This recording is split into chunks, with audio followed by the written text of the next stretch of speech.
आज मैं तुम्हें 5 ऐसी बॉलीवुड बायोपिक मूवीज़ के बारे में बताने वाला हूँ, जिसको देखकर तुम्हें बहुत ही मज़ा आएगा और जिनके बारे में तुम्हें भी ज़रूर जानना चाहिए, ताकि अगर कोई रिश्तेदार तुमसे ये पूछे, तो तुम भी उनको ये बोल सको कि हट! तेरे बेटे से तो मैं बुद्धिमान हूँ बे, तेरा तो बेटा नल्ला है एकदम। खैर, उसको हम लोग एकदम साइड में रखते हैं और वीडियो को स्टार्ट करते हैं बिना किसी टाइम को वेस्ट करते हुए।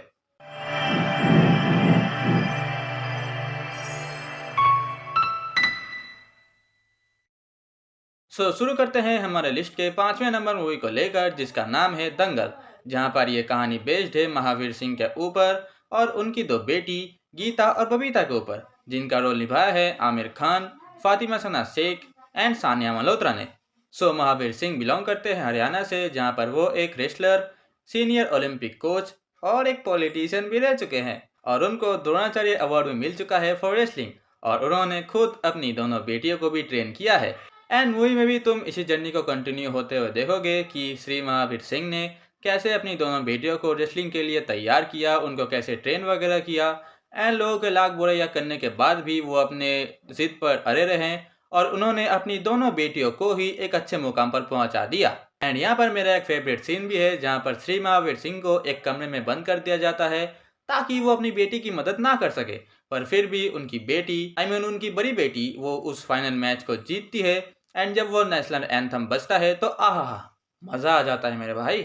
इसके बाद अगर हम बात करें हमारे लिस्ट के 4th नंबर मूवी को लेकर, जो कि है थाला फॉर ए रीज़न। जी हाँ, मैं बात कर रहा हूँ द लेजेंड महेंद्र सिंह धोनी के बारे में। और अगर तुम्हें अभी तक ये नहीं पता कि उनको लेजेंड क्यों कहा जाता है, तो जाओ जाकर सबसे पहले ये मूवी देखो। खैर, बात करें अगर लेजेंड महेंद्र सिंह धोनी के बारे में, तो वो बिलोंग करते हैं रांची से, जिनको बचपन से ही क्रिकेट खेलने का बहुत शौक था और उनका एक सपना था कि वो बड़े होकर एक अच्छा क्रिकेटर बने।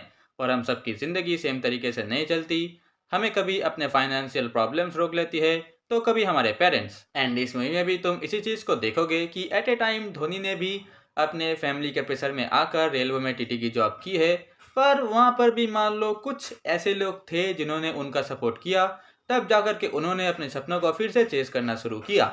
जहाँ पर महेंद्र सिंह धोनी को प्ले किया है सुशांत सिंह राजपूत ने। एंड इसके अलावा भी यहाँ पर और दो मेन कैरेक्टर हैं जिनको हम कभी भी नहीं भूल सकते। पहले हैं केशव बनर्जी, जिन्होंने उनको विकेट कीपिंग सिखाई, और दूसरे हैं संतोष लाल, जिन्होंने उनको हेलीकॉप्टर शॉट सिखाने में मदद की। इसके बाद अगर हम बात करें हमारे लिस्ट के 3rd नंबर मूवी को लेकर, जिसका नाम है भाग मिल्खा भाग, जहां यह कहानी बेस्ड है मिल्खा सिंह के ऊपर, जिनको हम में से कई सारे लोग फ्लाइंग सिख के नाम से भी जानते हैं। वो एक बहुत ही अच्छे ओलंपिक एथलीट थे, जिसके कारण उनको पद्मश्री अवार्ड भी मिल चुका है। और इस मूवी की कहानी भी इसी ट्रैक को फॉलो करती है, जहां पर हम ये देखते हैं कि मिल्खा सिंह अपने पहले इंडियन आर्मी में थे, फिर बाद में उन्होंने अपने देश के लिए खेलना शुरू किया, जहां पर उन्होंने 200 मीटर रेस और 400 मीटर रेस में भी वर्ल्ड रिकॉर्ड बनाया। पर असली दिक्कत तो तब आई जब उनको एक फ्रेंडली मैच खेलने के लिए पाकिस्तान जाना था, क्योंकि पार्टीशन के दौरान उनकी फैमिली को भी बहुत नुकसान हुआ था। तो क्या इस मैच को मिल्खा सिंह जीत पाए या फिर नहीं, वो तो तुम्हें इस मूवी को देखने के बाद ही पता चलेगा।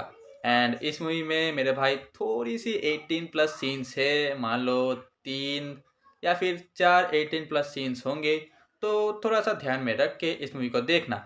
बाकी अगर इसको हम साइड में रख दे तो ये मूवी बहुत ही अच्छी है। फरहान अख्तर की मेरी one of the favourite movie है ये, बट अब तो वो मार्वल तक भी पहुंच चुके हैं। एंड आखिरकार अगर हम बात करें इसके कास्टिंग की, तो मिल्खा सिंह के कैरेक्टर को प्ले किया है फरहान अख्तर ने। एंड इनके अलावा भी यहाँ पर एक और मेन कैरेक्टर है जिन्होंने मिल्खा सिंह का बहुत ही अच्छा साथ दिया था। वो थे उनके गुरु, उनके सर, उनके पहले कोच गुरुदेव सिंह।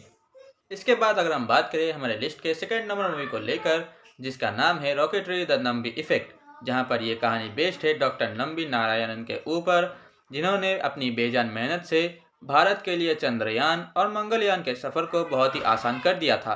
पर उनका ये सफ़र उतना भी आसान नहीं था मेरे भाई, कि एक रॉकेट लाया और उसमें बैठ गए और फुश डुम चले गए चांद में। नहीं, ऐसा तो बिल्कुल भी नहीं था। उन्होंने देश विदेश में जाकर उनकी टेक्नोलॉजीज को समझा, जबकि हमारे इंडिया के पास तो ढंग के रिसोर्सेज तक नहीं थे। पर उन्होंने अपना एक देसी इंजन बनाया, जिसका नाम उन्होंने दिया विकास। और इन सब के बाद भी उनको देशद्रोही घोषित कर दिया गया था, पर फिर भी वो अपने बेगुनाही के लिए लड़ते रहे। और आज उन्हीं की बनाई गई विकास इंजन के मदद से भारत अब चांद और मंगल तक जाने में सक्षम है। एंड इस मूवी में तुम थोड़ा सा मानो एक दो सीन्स के लिए तुम एपीजे अब्दुल कलाम को भी देख सकते हो। और इसीलिए मैं कहता हूँ कि मेरे भाई, देश को तोड़ने में नहीं बल्कि उसको जोड़ने में अपनी बुद्धि लगाओ।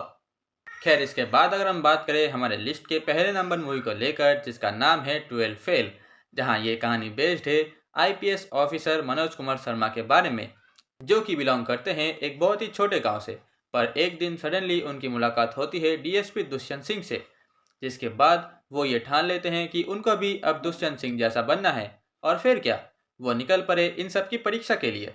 एंड इस मूवी की कहानी भी इसी रास्ते के इर्द गिर्द घूमती रहती है, जहाँ पर तुम ये देखोगे कि उन्होंने कैसे यूपीएससी की एग्ज़ाम की तैयारियां वगैरह की, उन दिनों उनकी लाइफ में क्या क्या मुश्किलें आई।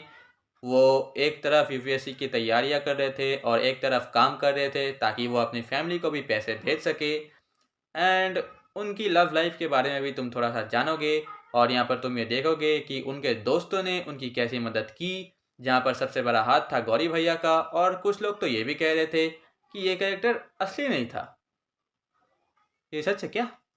और अगर तुम मुझसे ये पूछोगे कि भाई तूने इस मूवी को फर्स्ट नंबर पर क्यों रखा, देखो, because of its sound effects and for the story line obviously. देखो, यहाँ पर साउंड इफेक्ट्स को बहुत ही अच्छा क्रेडिट जाता है, क्योंकि यहाँ पर श्री विधु विनोद चोपड़ा ने इन साउंड इफेक्ट्स को बहुत ही अच्छी तरीके से यूज़ वगैरह किया है। एग्जाम्पल के तौर पर तुम वो वाला सीन ले लो जहाँ पर एक डायलॉग आता है कि ये लोग नहीं समझ पाते कि ये लोग आईपीएस और आईएएस नहीं बन सकते, भेड़ बकरियों की तरह आ जाते हैं। और फिर गौरी भैया गुस्से में आकर वो चाय की केतली रखते हैं ठक करके। फिर वो पूरा सीन सन्नाटा। उसके बाद जब गौरी भैया अपना डायलॉग बोलते हैं तो धीरे धीरे धीरे धीरे करके वो पूरा सीन सेटअप होता है। भाई, उस पूरे सीन में मतलब तुम वो फील कर सकते हो। खैर देखो, ये तो सिर्फ मेरी ओपिनियन थी, उसके लिए तुम मुझे गालियाँ वगैरह भी देख सकते हो। सो अगर तुमने ये मूवीज़ नहीं देखी है तो जाओ जाकर देख लो। और अगर तुमने ये मूवीज़ देख ली है तो तुम अपना एक्सपीरियंस मुझे कमेंट में ज़रूर बताना। और लाइक शेयर सब्सक्राइब तुम अपने हिसाब से कर देना। बाकी मैं चलता हूँ। मैं तुमसे फिर मिलूंगा किसी नए वीडियो किसी नए टॉपिक के साथ। तब तक के लिए अलविदा।